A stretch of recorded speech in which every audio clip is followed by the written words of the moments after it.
மாதந்தோறும் first Sunday அன்று கிரியாஸில் நாம் வாங்கும் அனைத்து பொருட்களுக்கும் எக்ஸைட்டிங் ஆஃபர்ஸ் அண்ட் கிஃப்ட்ஸ். வர்ணம் பூசுவதற்கு மட்டுமல்ல, உங்கள் வீட்டை பாதுகாக்கவும் ரூபிலெக்ஸ் பெயிண்ட்ஸ். சிறந்த இயக்குனராக விருதுகளை வாங்கினவர், சினிமா துறையில் பல விஷயங்களை பண்ணவர், கண்ணுக்கு முகத்தை பார்த்தோன்னே இவரா அப்படின்னு கேட்கக்கூடிய ஒரு நபர் ஆசிரமத்தில் இருக்கிறது. அப்படிங்கும்போது என்ன நடந்துச்சு சார்? என்ன சொல்கிறது தெரியலப்பா. அதாவது 20 படம் ப்ரொடியூஸ் பண்ணியிருக்கேன், 100க்கு மேலே படங்களில் ஹீரோவாக நடிச்சிருக்கேன். ஒரு நிலைமையில வந்து ஒரு ஸ்டேஜில் வந்தப்போ இது என்னோடய மெடிசின்ஸுக்கு கூட கையில் வந்து அமௌண்ட் இல்லைங்கிற மாதிரி அப்படி வந்ததுமே என்ன செய்கிறது யோசித்தேன். சரி சொல்லி இங்கே வந்து இருக்க ஆரம்பித்தேன். சிஎம் விஜய் வந்து எனக்கு ஃப்ரெண்டு. அவரை சுமாராக வந்து ஒரு 25 வருஷமாக தெரியும். அவரோட படம் பண்ணியிருக்கேன். அவரை பார்க்கணும், உங்களை பார்க்கணும்னு சொல்லி ஒரு விண்ணப்பம் போட்டிருக்கேன். அதுக்கு பதில் வரல. 2 பேரும் சின்ன வயசுல இருந்தே தோஸ்து. வீட்டு பக்கம் பாப்பா. ஓகே சார், என் வீடு வந்து எனக்கு போயஸ் கார்டனில் இருந்தது. ஜெயலலிதா அம்மா வீட்டுக்கு பக்கத்து வீடு. சிஎம்க்கு இப்போ அவர் சிஎம் அங்கே இருந்தாங்க. கடைசியில் அம்மாவை வீட்டில் பார்த்தது நான் தான் பார்த்தேன்.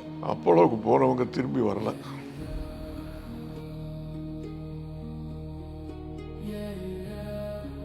மேமுக்கு தெரியுமா, மேம் ஹெல்ப் பண்ணியிருக்கலாமே அப்படிங்கிற மாதிரிலாம் சொன்னாங்க. நீங்கள் வெளியே போடுங்கிற சொல்லிட்டாங்க. அதுக்கு மேலாம் என்ன பண்ணுறது? அப்புறம் வந்து டைவோர்ஸ்க்கு நோட்டீஸ் அனுப்பிச்சிருக்காங்க. ரஜினிகாந்த் அவர் ஒரு கடவுள் மாதிரி வந்து என்னை காப்பாற்றினார். எனக்கு ஃபோன் பண்ணி உங்கள் பேங்க் அக்கௌண்ட் நம்பர்லாம் கொடுங்க, நீங்கள் வந்திருக்கீங்கன்னா எனக்கு ஏதாவது உங்களுக்கு தரணும் சொன்னால் கூட இருக்கா? இல்லை சார், மன்னிக்கணும்.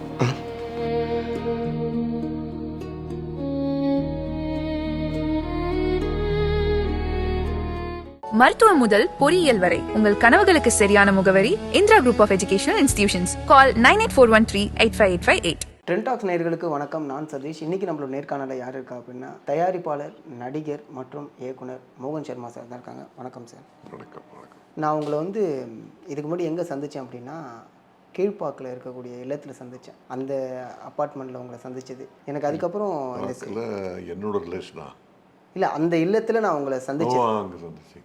அங்கே சந்திக்கும் போது நம்ம ஒரு இன்சிடெண்ட்காக பேசினோம். எனக்கு அதுக்கப்புறம் இந்த செய்தியை நான் பார்க்கும்போது எனக்கு ரொம்ப அதிர்ச்சியாக இருந்தது. சிறந்த இயக்குனராக விருதுகளை வாங்கினவர், சினிமா துறையில் பல விஷயங்களை பண்ணவர், கண்ணுக்கு முகத்தை பார்த்தோன்னே இவரா அப்படின்னு கேட்கக்கூடிய ஒரு நபர்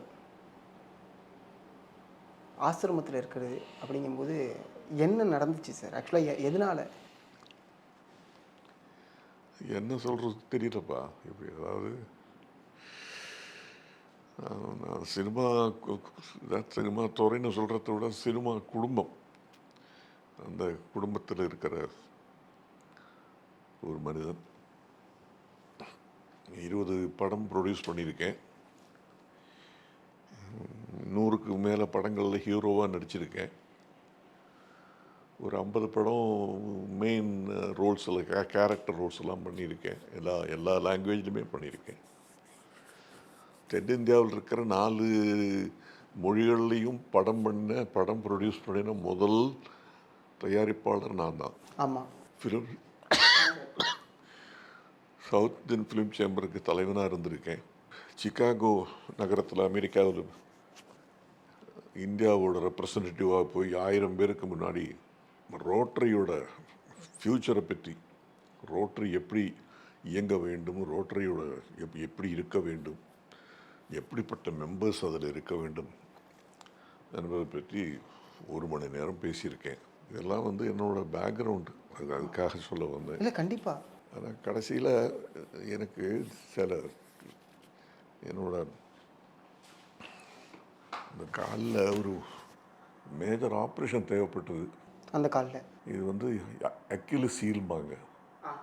அதில் வந்து ஒரு ஸ்பர், ஒரு க்ரோத்து, அது என்னை வந்து நடக்க முடியாமல் ஒரு நிலைமைக்கு கொண்டு வந்துடுச்சு. அப்போது நான் சரி அதை ஆப்ரேட் பண்ணி தான் ஆகணும். லிகமெண்ட் டயர் அது ரெண்டுமே இருந்தது. ஆப்ரேட் பண்ணி மறுபடியும் இன்னொரு ஆப்ரேஷன் இந்த பக்கமும் தேவைப்பட்டது. அதில் 4-5 லட்ச ரூபா அதில் செலவாயிடுச்சு. மெடிசின்ஸுங்கிற பொறுத்த வரைக்கும் எனக்கு வந்து வெர்டிகோ, தலை சுற்றுறது, vertigo, hypertension, high BP, அப்புறம் வந்து டயபெட்டிஸு வந்து டெய்லி ஊசி போடணும், இன்சுலின் ஊசி போடணும். இதெல்லாமே என்னோடய பிரச்சனைகள். ஒரு நிலைமையில வந்து ஒரு ஸ்டேஜில் வந்தப்போ இது என்னோடய மெடிசின்ஸுக்கு கூட கையில் வந்து அமௌண்ட் இல்லைங்கிற மாதிரி அது வெளியே சொல்ல முடியாத ஒரு நிலைமை, யார்கிட்டையும் சொல்ல முடியாத நிலைமை. அப்படி வந்ததுமே என்ன செய்கிறது யோசித்தேன். சரி, இது வந்து ரோட்டரி சங்கத்தை சேர்ந்த என்னோடய நண்பர்களெல்லாம் வந்து இதில் இந்த ஸ்தாபனத்தோட ட்ரஸ்ட்டில் இருக்காங்க. அவங்க சொன்னாங்க, நீங்கள் இங்கே போய் சேர்ந்தாங்க இருங்க, நாங்கள் உங்களை பார்த்துக்குறோம், எதுவுமே நீங்கள் கொடுக்க வேண்டாம் அப்படின்னு சொன்னாங்க. சரி, வசதிகளெல்லாம் வந்து அவங்க செஞ்சு கொடுத்தாங்க. அவங்களே எனக்காக பண்ணாங்க. இந்த ஃப்ரிட்ஜு, டிவி, அந்த ஏசி இதெல்லாம் அவங்க பண்ணி கொடுத்தது தான். சரி சொல்லி இங்கே வந்து இருக்க ஆரம்பித்தேன். அதை கேள்விப்பட்டு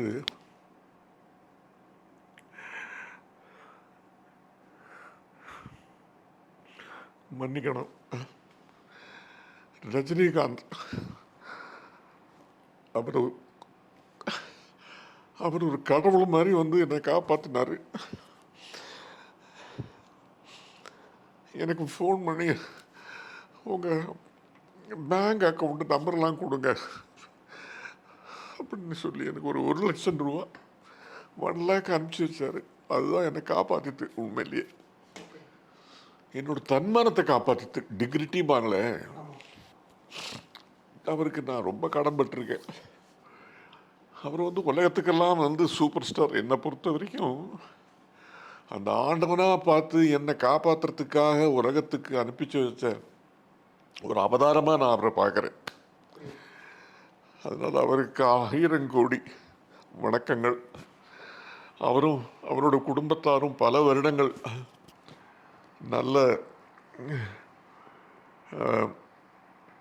நல்ல ஆரோக்கியத்தோடையும் நல்ல என்ன சொல்கிறது தெரியல, ப்ராஸ்பெரிட்டிம்பாங்களே, நல்லா இருக்கணும், நல்லா வாழணும். அதுக்கு மேலே எனக்கு என்ன சொல்கிறதுன்னு தெரியல.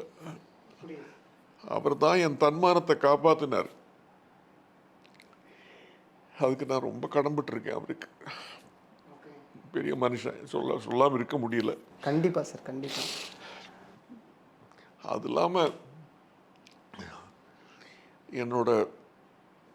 எனக்கு தெரிஞ்ச என்னோட நண்பர்கள், ஃபிலிம் இன்ஸ்டியூட் குரூப்பில் இருந்தவங்க, அவங்கெல்லாம் கொஞ்சம் கொஞ்சமாக இதெல்லாம் வந்து எனக்கு இந்த வசதியெல்லாம் பண்ணி கொடுத்தாங்க.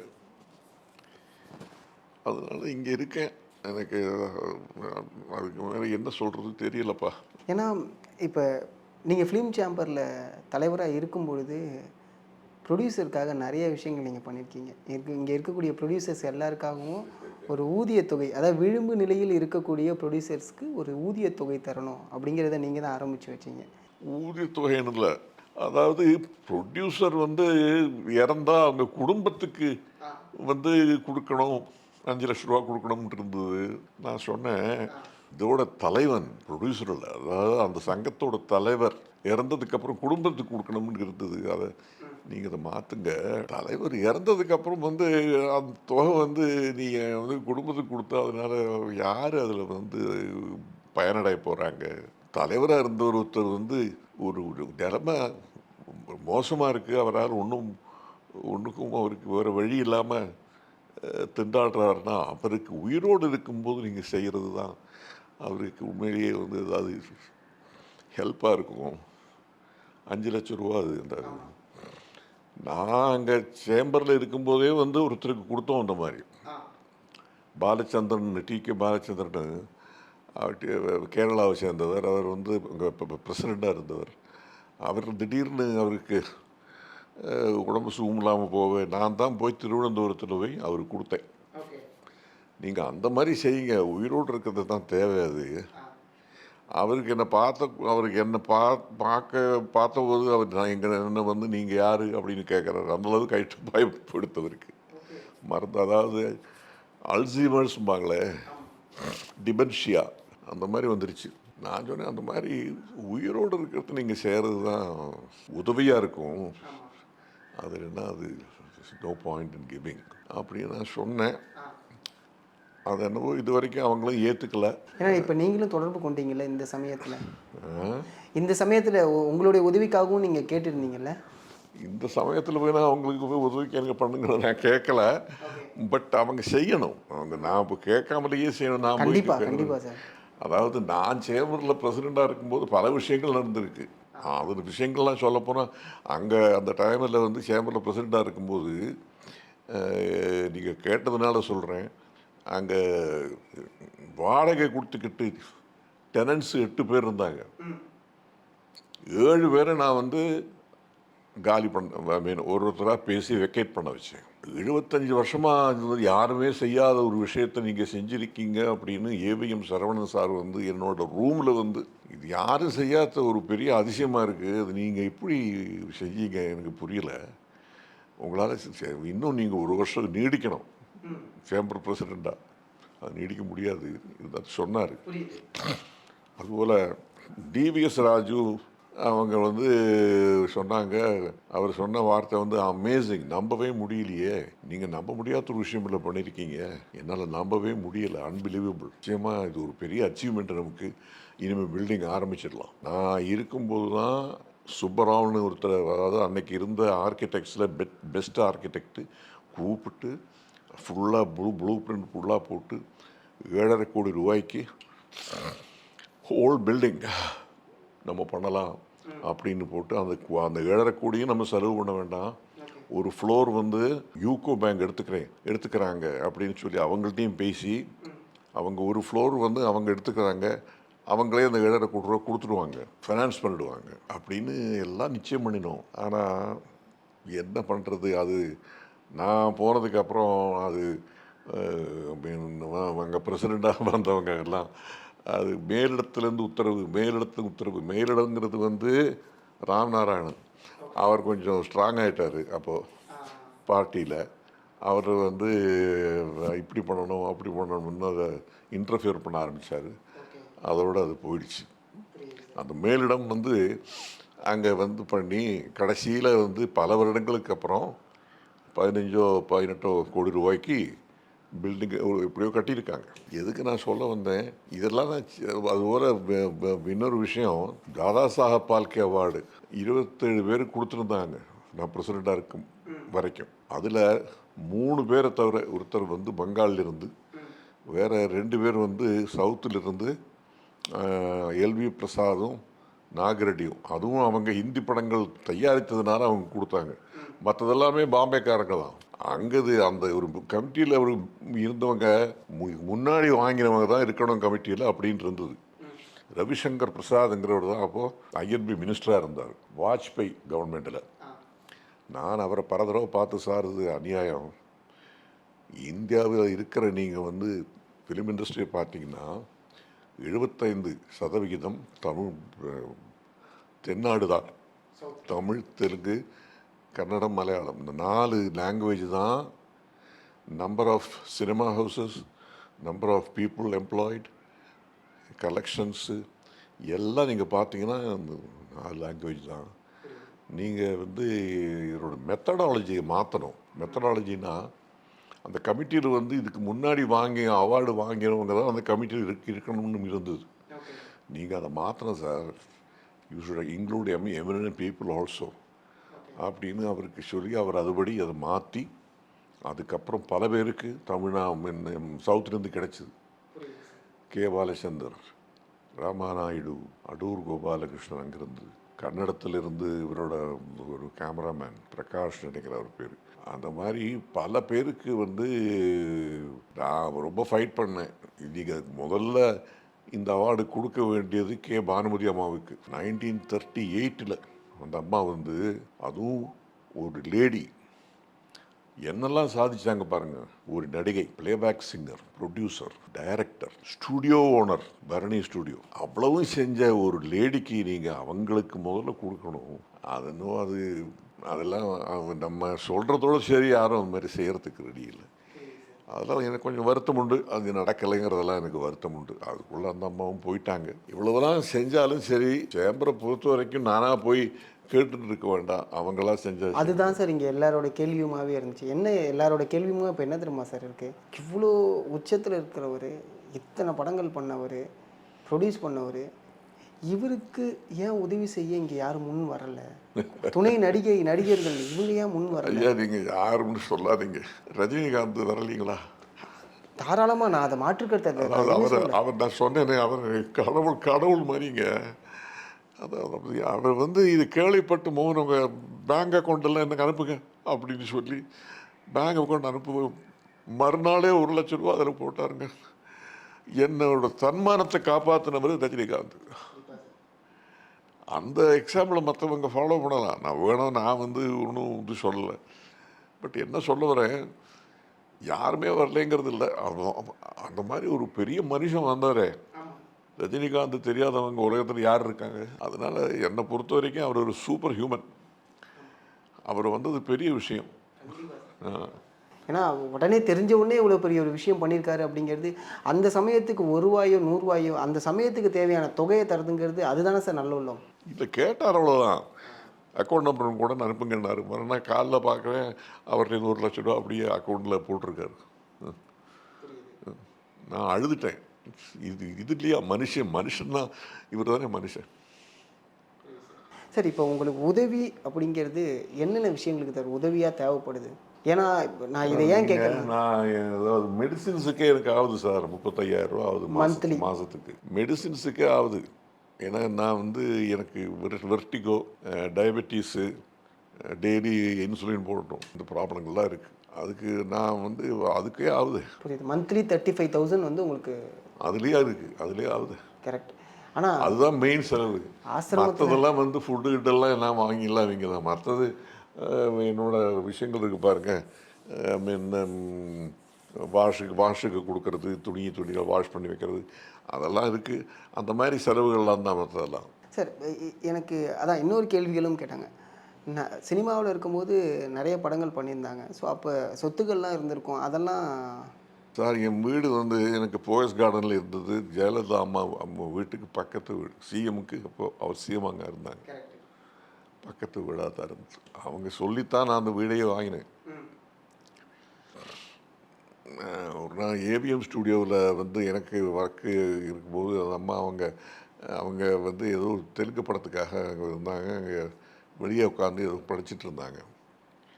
அப்போ நான் அப்படியே நடந்து ஒருத்தன் அந்த அம்மா திரும்ப போய், அம்மா நமஸ்காரம் அப்படின்னு, நீங்கள் வாங்க அப்படின்னா, நான் ஒரு நல்ல இது சொல்கிறேன், ப்ராஜெக்ட் வருது, என் வீட்டு பக்கத்துலேயே வருது, போயஸ் கார்டனில் நல்ல ஏரியா, நல்லா அவங்க போடுறோம், யார் பண்ணுறவங்க நல்லாவே தெரியும் எனக்கு. நீங்கள் அங்கே ஒரு ஃப்ளாட்டு வாங்குங்க, 2500 ஸ்கொயர் ஃபீட்டு ஃப்ளாட்டு. நான் உங்களுக்கு அவர்கள்ட்ட பேசி நான் சொல்கிறேன், நான் நீங்கள் வாங்க. சரிம்மா, நீங்கள் சொல்கிறபடியே பண்ணுறேம்மா அப்படின்னு சொல்லிட்டு தான் வாங்கினேன். அந்த ஃப்ளாட்டு தான் வந்து என்னோடய ஃப்ளாட்டு. அதை கடைசியில் வந்து நான் விற்கிற நிலைமை ஆகிப்போச்சு. ஏன்னா விற்று தான் எனக்கு கடன் வீட்ட முடிஞ்சுது. இல்லைன்னா கடன். என்ன கடன் சார் இருந்துச்சு? நான் சொன்னேனே சார், 20 படம் எடுத்தேன் சார். கடைசியில் எடுத்த 2 படம் வந்து 2மே பல அவார்டுகள் வாங்கின படம். கிராமம், நம்ம கிராமம், பைலிங்குவல். ஆனால் என்னால் ரிலீஸ் பண்ணுறது கூட ரொம்ப திணறி போயிட்டேன். எல்லா தியேட்டர்லேருந்து, எல்லா பப்ளிசிட்டியிலிருந்து, போஸ்டர்லேருந்து எல்லாமே நான் செலவு பண்ண வேண்டியதாக போச்சு. அதில் ஆமாம், அதில் வந்து எங்கேயோ போயிடுச்சு. என்னோடய பட்ஜெட்டெல்லாம் எங்கேயோ போயிடுச்சு. 2 கோடி ரூபா போயிடுச்சு. நான் 1.25 கோடி ரூபாய்க்கு பிளான் பண்ணது 2 கோடி ரூபா ஆயிடுச்சு. அவங்க கேட்டாங்க, நீங்கள் என்ன எதிர்பார்க்குறீங்க அப்படின்னு அவங்க கேட்டபோது, அதுக்கு சுகுமாரி அம்மாவுக்கு அவார்டு வந்தது இந்த படத்துக்கு, நேஷ்னல் அவார்டு. அவங்க ரொம்ப க்ளோஸு. அப்போ அவங்க வந்து அவங்கள கூப்பிட்டு வீட்டுக்கு கூப்பிட்டு, அவங்க ஒரு குரூப்பு, சச்சு, மனோரமா அம்மா, எம்என் ராஜன், அவங்களெல்லாம் கூப்பிட்டு சுகுமாரி அம்மாவை கௌரவிக்கணும்னு சொல்லி அவங்கெல்லாம் ஒரு சண்டே லஞ்சு சாப்பிட்டு அவங்களுக்கு ஒரு 25 பவனுக்கு ஒரு மாலையை போட்டாங்க. மாலையை போட்டு சுக்கம்மானு தான் கூப்பிடுவாங்க. அவங்க வந்து அவங்கள அம்மு கூப்பிடுவாங்க, ரொம்ப க்ளோஸு. சுக்கம்மா, நீங்கள் எனக்கு தெரியும் இந்த படம் வந்து ப்ரொடியூஸ் பண்ணிருக்கிறது வந்து மோகன், அவர் என் பக்கத்து வீடு, நீங்கள் அவர்கிட்ட சொல்லுங்க, போய் இந்த படத்தை நான் பார்க்கணும், ஜெயா டிவி பார்க்கணும், நான் படத்தை நான் பார்க்கணும், பார்த்தே ஆகணும். எனக்கு இதில் ப்ளூரேயில் 2 டிஸ்க்கு போட்டு கொடுக்க சொல்லுங்க அப்படின்னாங்க. நான் சரி சொல்லி ராயப்பேட்டா ஹாஸ்பிட்டலுக்கு ஆப்போசிட்டில் போய் ஒரு வளைந்துக்கார ஒரு சின்ன பையன், ஏன்னா இது வெளியே கொடுக்குறதுக்கு எனக்கு பயம், எதனா அது காப்பி பண்ணி போயிடுவாங்க. நான் அந்த பையனோடு உட்காந்து, படம் வந்து 110 நிமிஷம், பையனோட 3 மணி நேரம் உட்காந்து மத்தியானத்துக்கு மேலே 4 மணிக்கு போனேன். 7 மணிக்குள்ளே உட்காந்து ஃபுல்லாக அதை வந்து எடுத்து நேராக போயஸ் கார்டனில் வந்து 8 மணிக்கே அவர் கையில் கொடுத்தேன். அவர் சொன்னார், இன்னொரு 10 நிமிஷம் கழிச்சா நான் போயிருப்பேன் சார் அப்படின்னா. பரவாயில்ல சார், அவங்க கொடுக்க சொன்னாங்க, கொடுத்துட்டேன் சார், அம்மா வர நேரம்தான் அப்படின்னாங்க. சரி. அப்போது மறுநாள் காலையில் 8 மணிக்கு எனக்கு ஃபோன், ஒரு லேடி அவங்க வீட்டில் இருந்து, அம்மாவோட வீட்டில் இருந்து, அந்த மாதிரி அம்மா அவங்கள்ட்ட பேசணுங்கிறாங்க அப்படின்னு. எனக்கு இப்போ என்ன பேச போகிறாங்களோ தெரியலையே, படத்தை பார்த்துருப்பாங்க, என்ன சொல்ல போகிறாங்களோ தெரியல. மோகன், உங்கள் படத்தை பார்த்து நான் ரொம்ப பாதிக்கப்பட்டேன் அப்படின்னாங்க. அம்மா, என்னம்மா நான் ஏதாவது தவறு செஞ்சால் மன்னிச்சுக்கங்கம்மா அப்படின்ட்டு முதலையே சொல்லிட்டேன். இல்லை, எவ்வளவு, அதாவது ஒரு சின்ன கிராமம், நீங்கள் வந்து கோயம்புத்தூர் பக்கம்னு எனக்கு தெரியும், உங்கள் கிராமத்தில் நடந்த ஒரு கதை எடுத்திருக்கீங்க. 10 வயசு ஒரு சிறுமி கல்யாணம் ஆகி கணவன் தவறி போகவே அந்த சிறுமியோட தலையை வந்து ஷேவ் பண்ணணும், ஹேரை எடுத்துடணும், ஷேவ் பண்ணணுங்கிற மாதிரி, மொட்டை அடிச்சிடணும் என்கிற மாதிரி கதையை எவ்வளவு உருக்கமாக எடுத்திருக்கீங்க. பார்த்து நான் ரொம்ப அழுதுட்டேன் மோகன், எனக்கு தூக்கமே வரல, ரொம்ப நான் அழுதுட்டேன். ஆனால் நீங்கள் பண்ணியிருக்கிற ஒரு விஷயம் எனக்கு உண்மையிலே ரொம்ப பிடிச்சது. என்னமான்னு கேட்டேன். கடைசியில் நான் வந்து நான் அது ஒரு ட்ராஜடியாக முடிச்சிருக்கலாம் அந்த கதையை, அது மாதிரி எடுத்துடுறாங்க அப்படின்னு. ஆனால் நான் என்ன பண்ணேன், அந்த எடுக்கணும்னு சொல்லி நிச்சயமானதுமே என் கேரக்டர் தான் வந்து, ஐ மீன் அந்த பொண்ணோட மாமா கேரக்டர், அவர் தான் வந்து அந்த வீட்டுக்கே பெரியவர். அவர் சொன்னது தான் அங்கே சட்டம். அப்போ பிள்ளைக்கு, அவரோட பிள்ளைக்கு வந்து கல்யாணம் ஆகாமல் இருக்குது. அதுக்கு போய் ஜோல்சனை போய் கேட்டு அவன் சொல்லிவிடுறான், உங்கள் சமுதாயத்தில் இருக்கிற ஒரு விதவைக்கு வந்து விதவையாக நீங்கள் வீட்டில் வச்சுருக்கீங்க, தலையெடுக்கிற, அதுதான் காரணம் அவனுக்கு கல்யாணம் ஆகலை அப்படின்னு. இந்த பொண்ணுக்கு எப்படியாவது அன்றைக்கே எடுத்துகிட்டு போகிறாங்கன்னு கேட்டதுமே இந்த பாட்டி வந்து என்ன பண்ணுறாங்க, அதாவது பாட்டிங்கிறது என்னோடய அம்மா சுகுமாரி அம்மா, அவங்க அதுக்கு தான் அவங்களுக்கு அவார்டு கிடைச்சிது. அவங்க வந்து டீ குடிச்சிடுறாங்க. அப்போ தான் அது நிற்குங்கிற தெரியும். வீட்டில் வந்து ஒரு டீ குடிச்சுட்டு நடந்ததுன்னா அதுக்கு பரவ வந்து நின்றுடும். டீ குடிச்சிடறாங்க, இது கேள்விப்பட்டு பெரிய கிராமமே எல்லாமே வந்துடுறாங்க, வந்து பெரிய கலையபரமாக போகுது, என்ன பண்ணுறது தெரியல. அப்போ வந்து அவன் ஓடி வரான், அது கேள்விப்பட்டு ஓடி வந்து பார்க்குறான், பாட்டி அப்படியே சாம்பலா அப்படியே பார்க்குறான், என்ன பண்ணுறது தெரியல. எல்லா வீட்லேயும் ஒரு துளசி இருக்கும். அப்போது அந்த துளசிக்கு ஒரு தாலி போட்டிருப்பாங்க, தாலி கயிறு, ஒரு மஞ்சள் கயிறில் கடைசியில் எடுத்தார். அவன் அதை அப்படியே எடுக்கிறான். உள்ளே போய் வீட்டுக்கு உள்ள அந்த பொண்ணை வந்து இது பண்ணுறதுக்கு முன்னாடி பொண்ணை ஒரு கல்யாண பொண்ணை போல் அலங்காரம் பண்ணுவாங்க. அந்த அலங்காரம்லாம் பண்ணி அந்த பொண்ணை உட்காந்துக்கிட்டு இருக்கு, அழுது அழுதுகிட்டு இருக்கு, இப்படி அடிச்சே பாட்டிக்கு அப்படின்னு. ஏன்னா பாட்டி தான் அந்த பொண்ணையே பார்த்துக்கிட்டு இருந்தது. பொண்ணோட கையை பிடிக்கிறான், வாடி அப்பாவுக்கு முன்னாடி போகிறோம், இனிமேல் இவ தான் என் பொண்டாட்டி, இது யாரும் தடுக்க முடியாது அப்படின்னு அந்த தாலியை அப்பாவுக்கு முன்னாடியே பொண்ணுக்கு கட்டுறான். கட்டி அப்பா அம்மா முன்னாடி காலில் விடுறான். அவர் அப்படி திரும்பி நின்றுறாரு. அதாவது என் கேரக்டர் ஆசீர்வாதம் எல்லாம் பண்ணலை, அப்படியே கீழே இறங்குறான். அவன் அம்மா அப்பா, அந்த பொண்ணோட அம்மா அப்பா அந்த பக்கம் இருக்காங்க, அவங்கள்ட்ட போய் ஆசீர்வாதம் வாங்கி வெளியே பொண்ணை அழைச்சிட்டு வரான். இனிமேல் நான் இந்த கிராமத்துலேயோ இந்த வீட்லேயோ கிராமத்தில் இருக்க முடியாது, என்னை இருக்க விட மாட்டீங்க, அதனால் எனக்கு இவளை எப்படி காப்பாற்றணும், என் பொண்டாட்டி எப்படி காப்பாற்றணும்னு தெரியும், அதனால் நான் போகிறேன் அப்படின்ட்டு ஏறி ரயில்வே ஸ்டேஷனுக்கு போயிடணும். ரயில்வே ஸ்டேஷனுக்கு போய் ரயில்வேல ட்ரெயினில் ஏறி மெட்ராஸுக்கு போகிறோம் அப்படின்னு காமிக்கிறோம். அது அந்த அம்மாவுக்கு ரொம்ப பிடிச்சது. நீங்கள் ஒரு ஹோப்போடு நீங்கள் வந்து அதை முடிச்சிருக்கீங்க, அது இன்னொரு டைரக்டரானால் வந்து ஒரு ட்ராஜடியாக முடிச்சிருக்கலாம், அழ விட்டுருக்கலாம் எல்லாரையும். நீங்கள் அதை செய்யலை. ஒரு ஹோப்போட, அது எனக்கு ரொம்ப பிடிச்சது அந்த அம்சம். அப்படின்னாங்க. நீங்கள் வந்து என்ன மோகன், அதை வந்து யாருக்கும் கொடுக்காதீங்க, நான் வந்து ஜெயா டிவிக்கு நான் வாங்கிக்கிறேன், என்ன எதிர்பார்க்குறீங்க அப்படின்னாங்க. அம்மா எனக்கு எல்லாமா நான் கணக்கு போட்டபடி நான் வந்து இந்த படத்தை வந்து 50 லட்ச ரூபா என்னோடய சிட்டி யூனியன் பேங்க் ஷேர்ஸை விற்று தான் நான் படத்தை ஆரம்பித்தேன். அதுக்கப்புறம் ஒரு 1.25 கோடி ரூபா வெளியே வாங்கிட்டேன். என்னோடய பட்ஜெட்டே வந்து அவ்வளோ இல்லை, இருந்தாலும் படம் வந்து முடிகிற நேரத்தில் முடிஞ்சு காமிக்கிறத கூட யாருமே வந்து வரல, அந்த படத்தை வந்து ரிலீஸ் பண்ணுறதுக்கு வரல. நம்ம எல்லாம் பேசுகிறதோட சரிம்மா, நல்ல படங்கள் பண்ணணும் பேசுகிறதோட சரி, ஆனால் யாரும் முன் வரலம்மா. நான் தான் எல்லா இடத்துலையும் ரிலீஸ் பண்ண வேண்டியதாக போச்சு, நான் துட்டு கொடுத்து ரிலீஸ் பண்ணேன், எல்லா தியேட்டரும் நான் தான் ரிலீஸ் பண்ணேம்மா. அதில் இல்லாமல் எனக்கு 1.25 கோடி ரூபா ஆகிப்போச்சு, அந்த பணம் நீங்கள் கொடுத்தா போருமா, எனக்கு கடன்லேருந்து நான் வெளியே வந்துடுவேன், நான் பண்ணுறேன் மோகன், நோ ப்ராப்ளம், நீங்கள் அதை பற்றி இந்த கவலையை விடுங்க, நான் பண்ணுறேன் அப்படின்னாங்க. நீங்கள் பூங்குன்றனை பார்த்துட்ருங்க அப்படின்னாங்க. நான் ஒரு 2 நாள் 3 நாள் விட்டு அவரை போய் பார்ப்பேன். ஒரு நாள் திடீர்னு இந்த வீட்டில் வேலைக்காரி பொம்பளை வந்து சொல்லிச்சு, இது மாதிரி அம்மாவுக்கு வந்து கொஞ்சம் உடம்பு சுகமில்லை போட்டிருக்கு, கொஞ்சம் சீரியஸாக இருக்குது போட்டிருக்கு, அப்போலோக்கா உடனே போய் அட்மிட் பண்ண போகிறாங்களாம். அப்புறம் அதை கேட்டதுமே நான் என்ன பண்ணிட்டேன், நான் நேராக அவங்க உள்ளே போயிட்டேன், அம்மா வீட்டுக்கு போயிட்டேன்.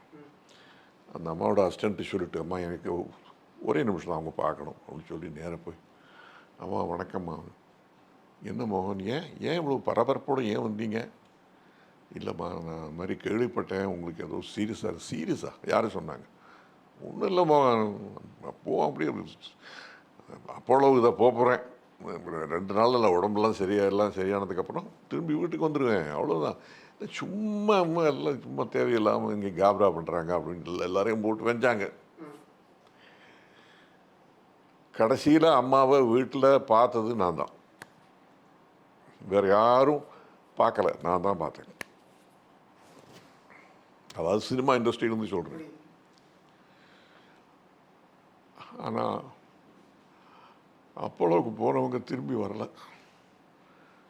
அது எனக்கு ரொம்ப பெரிய ஒரு வடி. அதாவது அதனால் நான் ரொம்ப பாதிக்கப்பட்டேன். எனக்கு ரொம்ப என்னோட உள்ளத்துக்கும் சரி உடம்புக்கும் சரி ரொம்ப வலி அந்த ஒரு விஷயம், அந்த அம்மா போனது என்னால் அது தாங்கிக்க முடியலை. அது என்ன செய்யறது, போயிட்டாங்க. அதோட என்ன எடுத்து அந்த படத்தை வந்து விற்கவும் முடியல.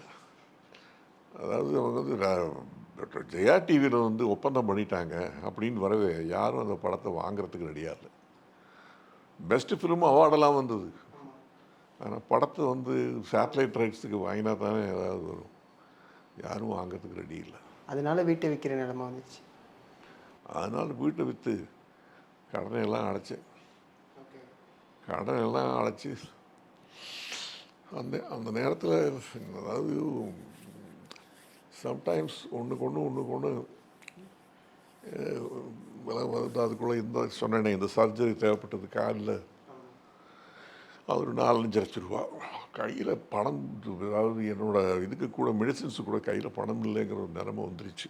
உறவினர்கள்லாம் என்ன சார், ஐ மீன் உங்களுடைய ரிலேஷன்லாம் அவங்களுக்கு ரிலேஷன் ரிலேஷன்லாம் இருக்காங்க. ஒருத்தருக்கு ஒருத்தர் வந்து 2 லட்ச ரூபா அனுப்பிச்சார். இன்னொருத்தர் வந்து ஒரு 21,000 ரூபா அனுப்பிச்சார். இன்னொருத்தர் வந்து 50,000 ரூபா அனுப்பிச்சார். அதெல்லாமே வந்து எனக்கு மெடிசனே ஆகி போதேப்பா, 35 ரூபா பக்கம் ஆகுது.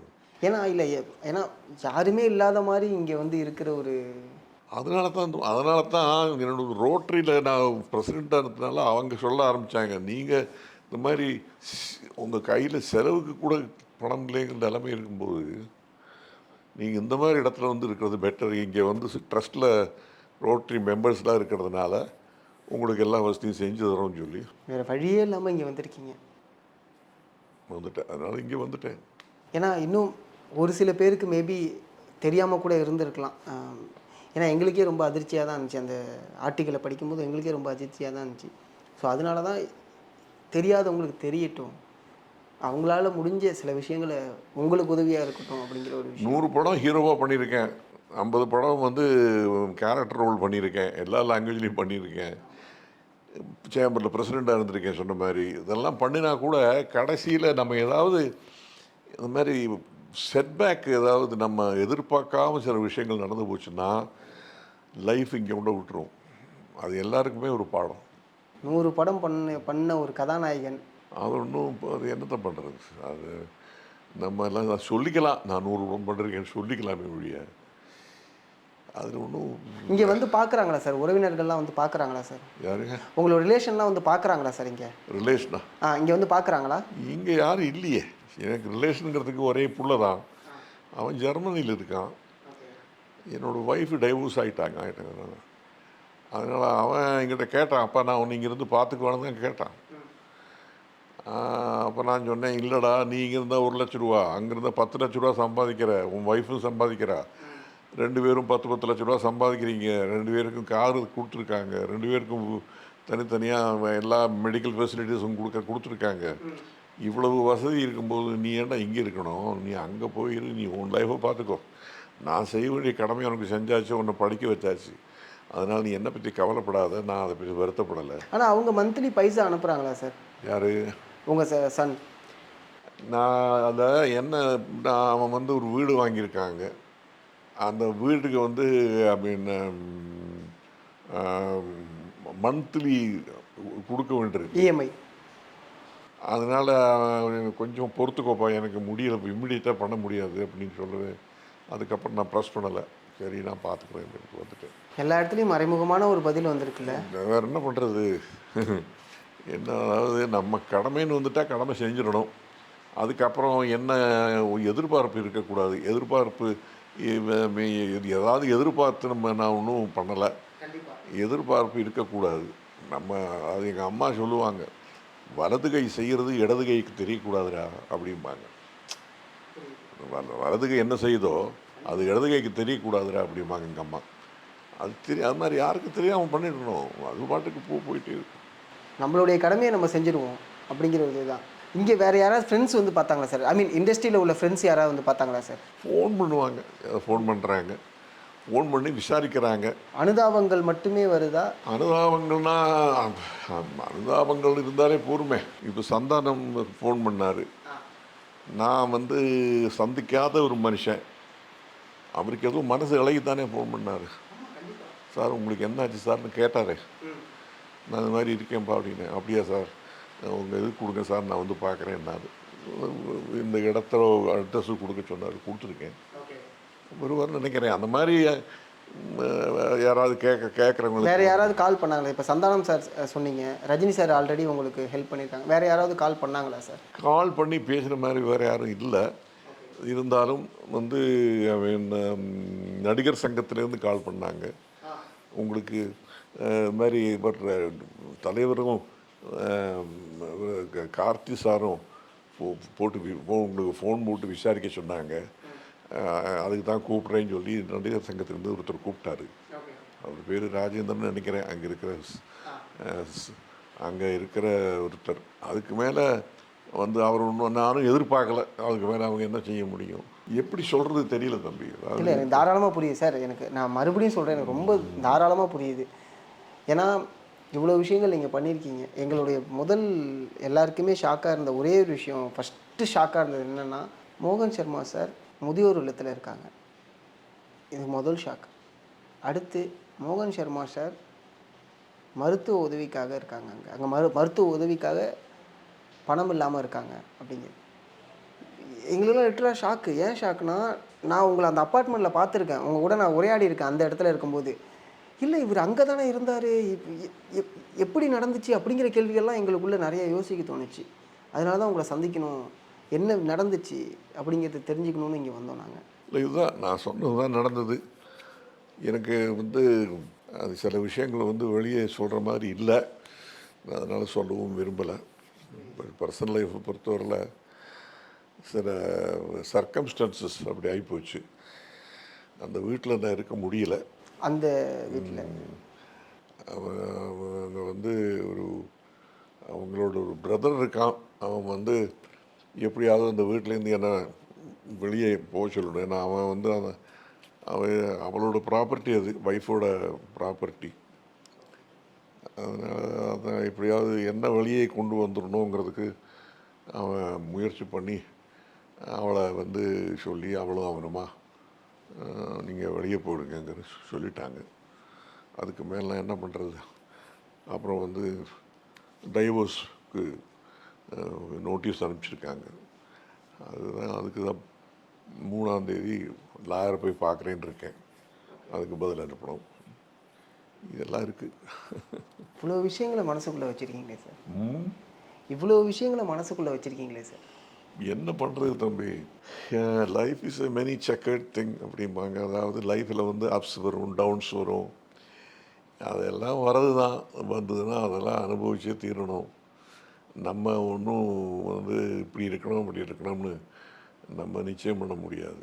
இதில் சமூக வலைதளங்கள் நிறைய பேர் வந்து சோஷியல் மீடியாவில் நிறைய விஷயங்கள் பேசினாங்க.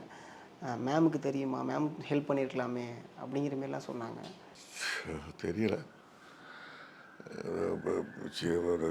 சிஎம் விஜய் வந்து எனக்கு ஃப்ரெண்டு. அவரை சுமாராக வந்து ஒரு 25 வருஷமாக தெரியும். அவரோட படம் பண்ணியிருக்கேன். அவரை பார்க்கணும், உங்களை பார்க்கணும்னு சொல்லி ஒரு விண்ணப்பம் போட்டிருக்கேன். அதுக்கு பதில் வரல. வந்ததுன்னா போய் பார்ப்பேன். பார்த்து என்ன பிரச்சனைங்கிறத சொல்லுவேன். அவர் ஏதாவது செஞ்சார்னா பெரிய விஷயம். கண்டிப்பாக சார். மேபி இந்த நேர்காணல் மூலியமாக கூட அது தெரிய ஆரம்பிக்கலாம். உங்களுக்கு அவங்கள்ட்ட அழைப்பு வரலாம். கண்டிப்பாக இந்த நேர்காணலுடைய நோக்கமே இதை தெரியாதவங்க கண்டிப்பாக தெரிஞ்சு அவங்களால முடிஞ்ச சில விஷயங்கள் பண்ணால் ரொம்ப நல்லாயிருக்கும். அந்த ஒரு காரணத்தினால தான் இந்த நேர்காணல் நம்ம வந்து உங்கள்கிட்ட தொடர்பு கொண்டோமே. எல்லாமே சரியாயிடும் சார். எவ்வளோ விஷயங்கள் வாழ்க்கையில் பார்த்துருக்கீங்க. இது சீக்கிரம் சரியாயிடும் சார். சரி, நீங்கள் சொன்ன மாதிரி நடக்கட்டும். கண்டிப்பாக சார். ரொம்ப நன்றி சார், உங்கள் நேரத்துக்கு நன்றி. நன்றிப்பா, நன்றி. உடலை பார்த்துக்குங்க சார். நன்றிங்க, நன்றி. பத்திரமா இருங்க, சாப்பிடுங்க சார். நான் அந்த நீங்கள் வந்திருக்கீங்க, நான் எனக்கு ஏதாவது உங்களுக்கு தரணும் சொன்னால் கூட இல்லை சார். நீங்கள் வேர்க்கடலை வச்சுருக்கேன், உங்களுக்கு சாப்பிடுங்க. அந்த வீட்டில் இருக்கும்போது எனக்கு நீங்கள் ஜூஸ் கொடுத்துருக்கீங்க, நான் குடிச்சிருக்கேன். அப்போ நீங்கள் என்னை எந்த அளவுக்கு உபசரிச்சிங்கன்னு எனக்கு நல்லா தெரியும் சார். என்ன ஆகிப்போச்சுப்பா, எல்லாம் லைஃப்பெல்லாம் அப்படி தான். சீக்கிரமே எல்லாம் சரியாயிடும் சார். நீங்கள் சொல்கிறபடியே நடக்கட்டும். வேறு என்ன சொல்ல. ஏன்னா நீங்கள் உங்களுடைய அனுபவங்கிறது ரொம்ப பெருசு. அதில் இருக்கக்கூடிய பல நம்பிக்கையை வந்து நீங்கள் விதைச்சிருக்கீங்க. அது கண்டிப்பாக எல்லாமே நல்லபடியாக இருக்கும் சார். நடந்தால் நல்லது. கண்டிப்பாக சார், கண்டிப்பாக. நன்றி சார், ரொம்ப நன்றி சார். ரொம்ப நன்றிப்பா. மாதந்தோறும் ஃபர்ஸ்ட் சண்டே அன்று கிரியாஸில் நாம் வாங்கும் அனைத்து பொருட்களுக்கும் எக்ஸைட்டிங் ஆஃபர்ஸ் அண்ட் கிஃப்ட்ஸ். வர்ணம் பூசுவதற்கு மட்டுமல்ல, உங்கள் வீட்டை பாதுகாக்கவும் ரூபிலெக்ஸ் பெயிண்ட்ஸ். மருத்துவம் முதல் பொறியியல் வரை உங்கள் கனவுகளுக்கு சரியான முகவரி Indira group of educational institutions. Call 9841385858.